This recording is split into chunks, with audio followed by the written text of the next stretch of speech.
अस्सलामुअलैकुम सामीन। 2 रमज़ानुल मुबारक और 3 मार्च है। आज की ख़बरों की शुरुआत इमाम दोहा कतर मौलाना नूर मोहम्मद मज़ाहिरी की नमाज तरावीह की तिलावत कलाम पाक से की जा रही है।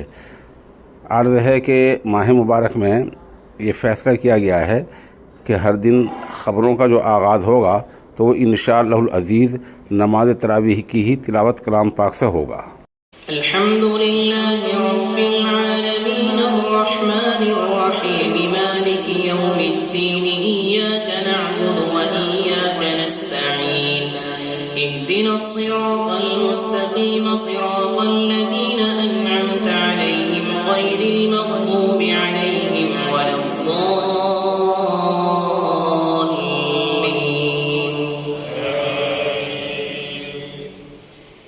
लैसल बिर्र अन तुवल्लू वुजूहकुम क़िबलल मशरिक़ि वल मग़रिबि वलाकिन्नल बिर्र मन आमन बिल्लाहि वल यौमिल आखिरि वल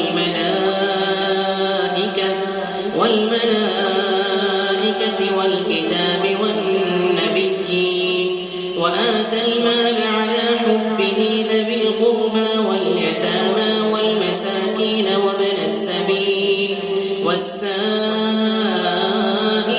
وفي الرقاب وأقام الصلاة وآتى الزكاة والموفون بعهدهم إذا عاهدوا والصابرين في البأساء والضراء وحين البأس أولئك الذين صدقوا وأولئك هم المتقون.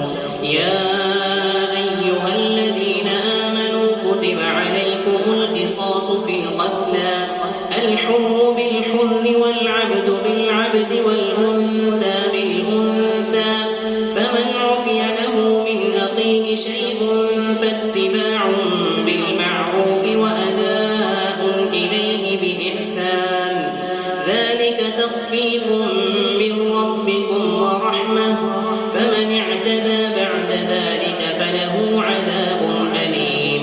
ولكم في القصاص حياة يا أولي الألباب لعلكم تتقون. كتب عليكم إذا حضر أحدكم الموت إن ترك خيرا الوصية للوالدين والأقربين بالمعروف حقا على المتقين. فمن بدله بعدما سمعه فإنما إثمه على الذين يبدلونه إن الله سميع عليم.